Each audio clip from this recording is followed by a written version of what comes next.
I'm Andrew Tebbs. I'm an artist based in Bolsover, and what we're going to do is over the next few weeks we're busy carving these big pieces of stone into an art piece that is going to be installed in Carrvale, and hopefully I'll take you through some of the process of what I'm going to do. Okay, so I've actually got three pieces of stone that are going to be put together to make the whole art piece. It's quarried in Derbyshire. It's called Wattscliff lilac, and if you can see, it's sort of like a pinky lilac colour. This particular piece weighs about 4 tons, and the largest piece over there is nearly 6 tons in weight. So we need quite a big crane to manoeuvre these around. At the moment, it's quite a sort of a weathered piece that's what they call a block stone. So it's got some of the natural features of it being exposed for a long period of time on the quarry face, and then it's been sawn. So we've got saw cuts on the stone that have been done in the quarry. So the three pieces of stone will all match up and join together. So this stone here that I'm working is the Wattscliff stone. It's a lovely pink hard sandstone, and it gradually changes here into this softer yellow sandstone, which is so much softer and comes away so much more easily that I'm worried about how durable it'll be. So I'm actually, although I've got the dragonfly marked out, I'm actually taking it deeper to get down to this pink sandstone. It's quite nice just there where you've got the variation in colour, and actually I'll leave that. This is quite hard, this where it's on the transition, but some of the softer stone is going to have to go because I don't want it washing away and eroding too fast. Started off with a general idea of what I'm going to carve, but I'm really trying to respond to the shape of the stone and where the grain lies with it and any interesting features in the stone.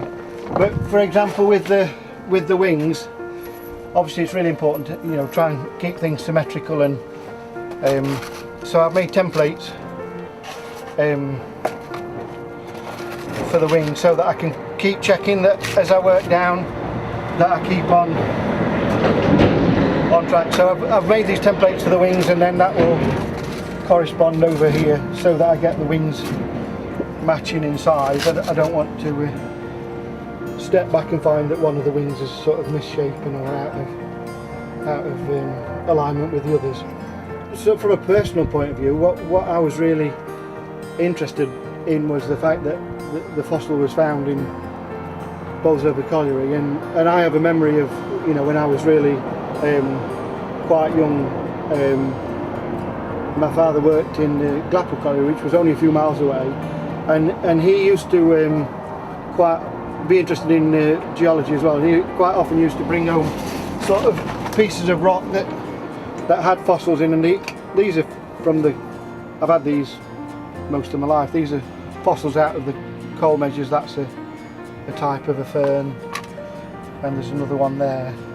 So although I never found a dragonfly, I think a lot of the miners were really interested in what they kept finding underground, and evidence of life existed a long time ago.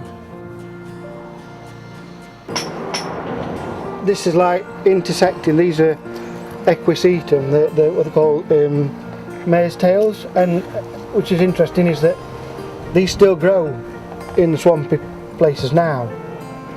Well, in fact, dragonflies still live, obviously. So it's a species that's still alive 250 million, 300 million years after it was first on the planet.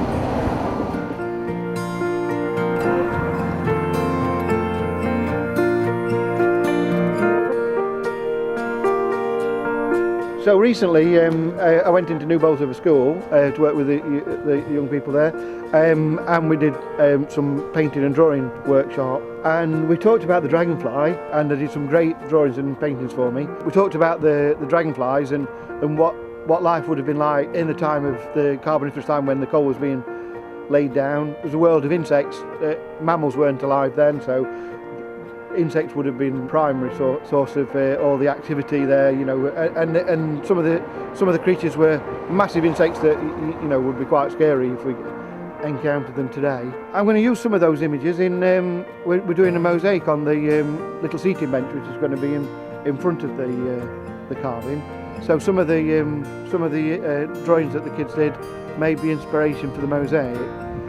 But also I asked them to talk about what they liked about their place now, you know, and on the reverse of these stones, which will be carved in situ in Carrvale, I'll carve on the back of here some vignettes, some windows which represent contemporary life in Carrvale. So where this is a sort of a reference back to prehistoric times, the times of the coal being formed, on the other side there'll be images looking at things that have happened in Carrvale in the last sort of 100 years. So it'll have an image probably to do with the industrial side of Carrvale, the collieries, maybe the brickworks, will be in one scene. There's also a very locally famous jam factory, Bolsover Preserves, which we're going to feature.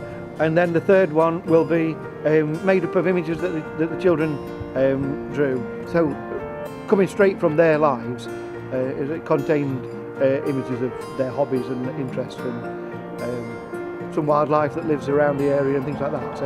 So that will be like made a collage of within the carving on the back of the stone.